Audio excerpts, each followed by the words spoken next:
Students, कल हम लोगों ने टॉपिक किया था Coulomb's law in vector form. वहां पर हमने दो चार्जेस की बात की, जैसे Q1 चार्ज है, Q2 चार्ज है। तो दोनों के बीच में लगने वाला फोर्स हमने वेक्टर के मेथड से बताया था आपको। अभी है क्या कि अगर एक से ज्यादा चार्जेस हो जाएं तो किसी इंडिविजुअल चार्ज पर उसका क्या इंप्रेशन होता है। हम यहां पर चार चार्जेस ले रहे हैं। मान लीजिए O कोई ओरिजिन है, उसके रेस्पेक्ट में Q0 एक चार्ज है जिसका पोजीशन वेक्टर R0 है।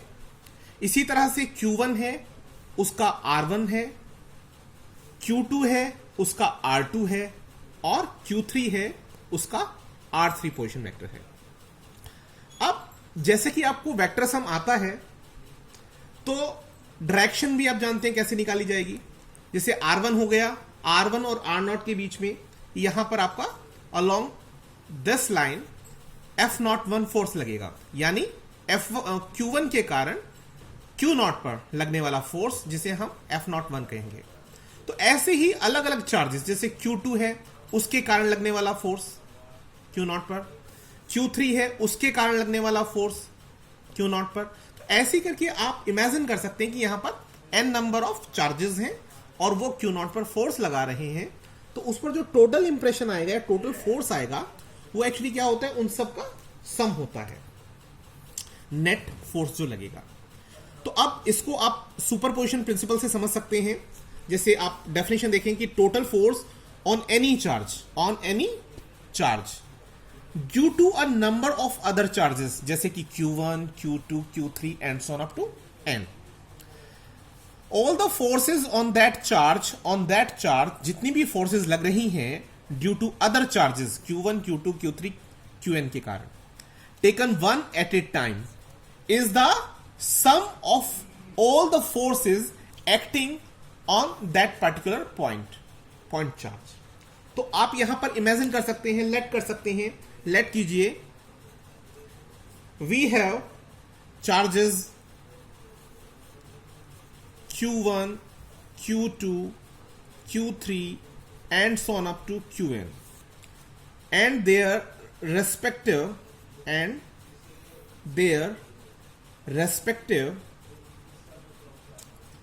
position vectors are Q0, ये जैसे आप Q0 ले रहे हैं,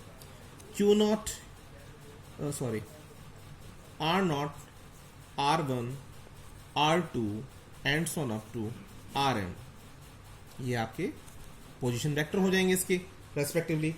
तो अब जो फोर्स लगेंगे उसको जरा देखिए। पहले मैं आपको बताता हूं Q1 के कारण Q0 पर लगने वाला फोर्स, तो उसकी डायरेक्शन क्या होगी, उसकी डायरेक्शन होगी F01, ठीक है। इसी तरह बाकी सब चार्जेस की भी होगी। तो अगर हम डेफिनेशन पर गौर करें, डेफिनेशन को ध्यान में रखें, कंसिडरेशन में रखें, तो हमारे पास लगने वाला जो टोटल फोर्स लगेगा वो क्या होगा, उन इंडिविजुअल या उन डिस्क्रीट चार्जेस के कारण लगने वाले फोर्सेस का sum, F01, F02, F03 and so on up to F0n। इन सब के सम को हम लोग कहेंगे नेट फोर्स जो उस पर काम करता है, ठीक है। अब बात आती है कि F01 क्या है। वैसे मैं वर्बली बता चुका हूं, लेकिन F01 क्या है। F01 का मतलब होता है force on Q0 due to Q1, ठीक है।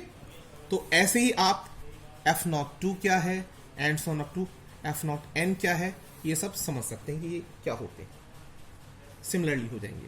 यानी Q0 पर लगने वाला force due to Q2, nth charge पर लगने वाला Q0 पर लगने वाला ड्यू टू Qn।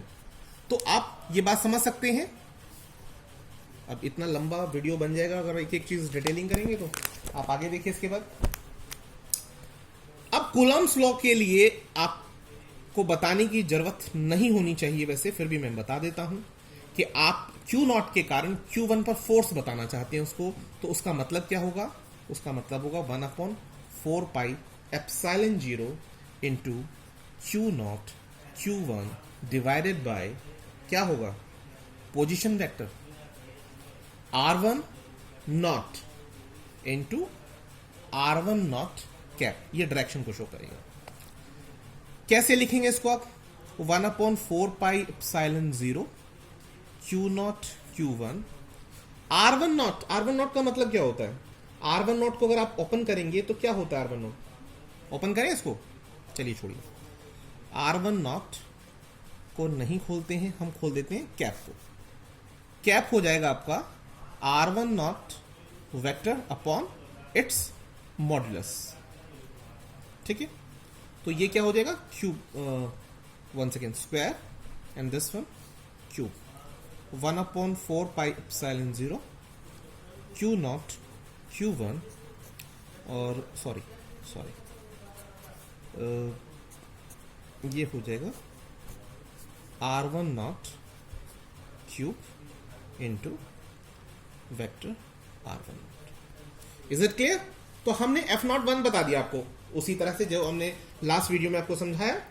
सिमिलरली अगर आप बाकी चार्जेस के बारे में बात करेंगे, जैसे कि एग्जांपल ले लेते हैं कि F0 आप लिखना चाहते हैं, मुझे इतना लंबा लिखने की जरूरत नहीं है, आप इसी को देखते हुए F0 समझ सकते हैं।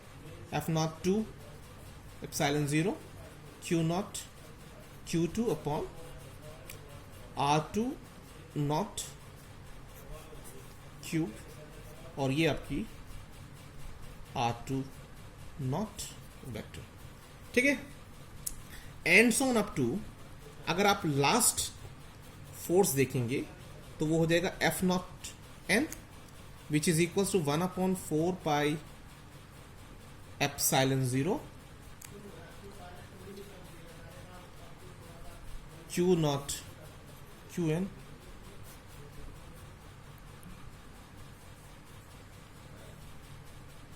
Upon Rn naught Q। It is clear? चलिए, तो वी नो दैट कि F0 क्या होगा, उन सब का सम अप हो जाएगा, जितने भी फोर्सेस आपने पीछे देखें।